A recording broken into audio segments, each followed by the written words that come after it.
Hello everyone, welcome back to the channel. It's another video here. I'm on camera and I'm loving being on camera, I have to say. Welcome back. As I said, you've read that title correctly.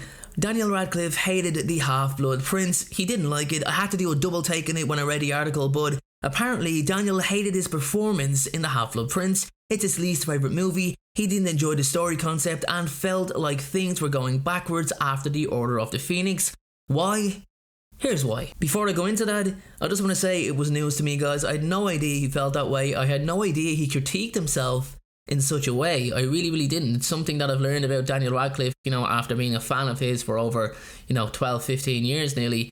You learn something new every day. So, Radcliffe admitted that he's not a fan of watching himself on film, but he makes himself do it. He quotes and says, "And that's why it's hard to watch a film like Harry Potter and the Half-Blood Prince, because I'm just not very good in it." Now, Daniel's performance in the Half-Blood Prince doesn't particularly stand out to me as, one note or bland whatsoever, but I have to agree that there was real progress in his performance in Harry Potter and the Order of the Phoenix, particularly at the end, the scene that took place in the Ministry of Magic. That was really passionate. That was really, it was really believable and heartfelt. But Daniel goes on to say, "The film was good, but it's a huge amount of exposition. I think it's the most beautiful of all the chapters, but basically it's about setting up number 7. Now, there were some dramatic and emotional moments in that sequence of events that really demonstrated Radcliffe's acting growth. Harry Potter and the Half-Blood Prince was the film that followed Order of the Phoenix, and it sounds like Radcliffe is not thrilled at all with how he performed. And I think it's kind of clear to see how much of a toll the pressure of trying to portray Harry Potter in a manner that he believes the fans, deserve. It's taken its toll on Daniel. I thought he was actually brilliant in the Half-Blood Prince, especially the part where he's under the influence of, liquid luck, and he has that really awkward, weird conversation with Professor Slughorn, where he's like, "Sir," that. I really liked it. I thought that was quite a relatable scene, a believable scene. I thought he was pretty good in that. But anyway, I do understand where Daniel is coming from in relation to his performance in the Order of the Phoenix. He was absolutely fantastic in it. He really was. From his frustrations with Dumbledore, and then of course Sirius Black's death.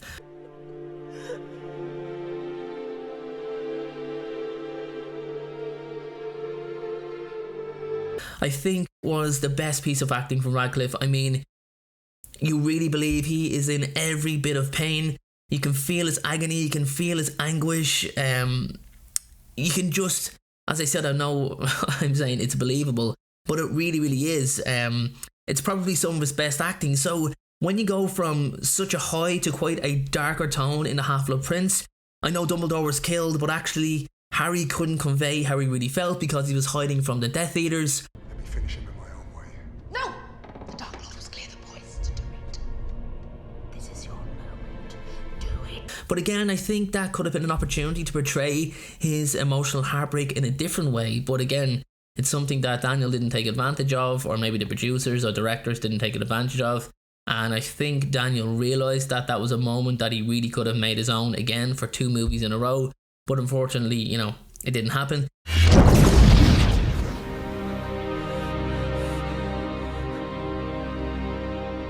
So maybe that's what he was talking about in being unhappy with his performance. It just wasn't up to scratch. But if he felt his performance wasn't up to scratch, the movie certainly was up to scratch. I mean, according to the movie's IMDb page, it made over $934 million at the box office, both domestically and internationally. And one thing's for sure though, Radcliffe's ability to examine his work critically is no doubt what makes him such a great actor.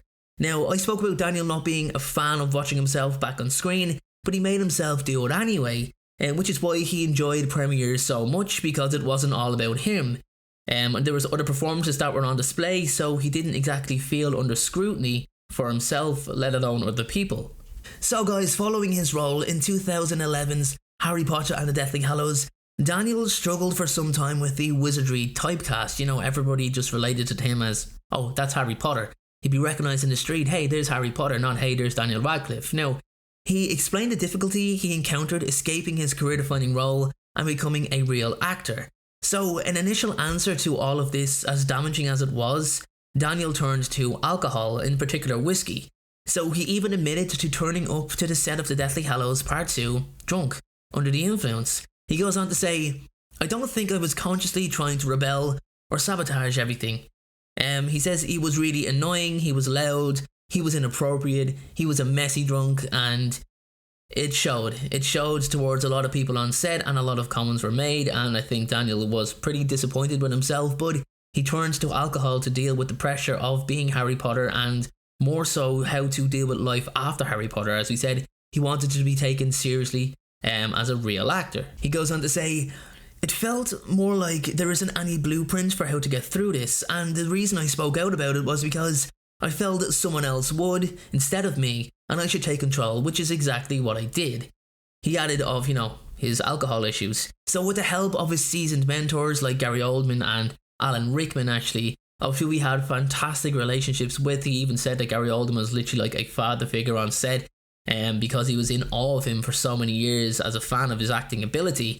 So Daniel managed to attract attention from filmmakers outside of the fantasy genre, you could say, and ended up rebuilding his acting and his personal life. And again, that is thanks to Alan Rickman and Gary Oldman.